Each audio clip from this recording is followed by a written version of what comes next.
জামালপুরে গাছ বিক্রি নিয়ে দ্বন্দ্বে মাদকাসক্ত ছেলের হাতে মা মঞ্জিলা বেগম ৬০ নিহত হয়েছেন।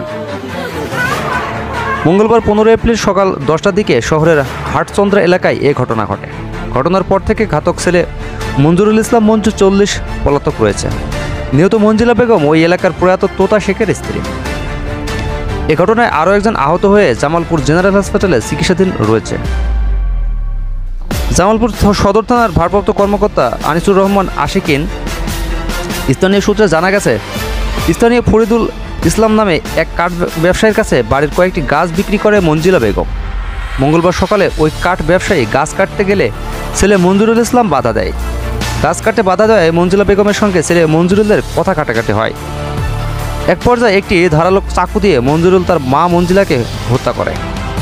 এ সময় কাঠ ব্যবসায়ী ফরিদুল ইসলাম এগিয়ে গেলে তাকেও জখম করে। চিকিৎসার চিৎকার চেঁচামেচি শুনে প্রতিবেশীরা এগিয়ে গেলে কৌশলে মঞ্জুরুল সেখান থেকে পালিয়ে যায়। পরে স্থানীয়রা গুরুতর আহত অবস্থায় কাঠ ব্যবসায়ী ফরিদুল ইসলামকে ৪৫ উদ্ধার করে জামালপুর জেনারেল হাসপাতালে ভর্তি করে। মঞ্জিলা বেগমের ছোট ছেলে জীবন মিয়া বলেন, ইজি বাইক নিয়ে সকালে বাড়ি থেকে বের হই। ১০টার দিকে ফোন করে প্রতিবেশীরা জানায়, মঞ্জুরুল আমার মাকে কুপিয়ে হত্যা করেছে। সে নেশা করে, এর আগেও সে আমার মাকে নির্যাতন করেছে।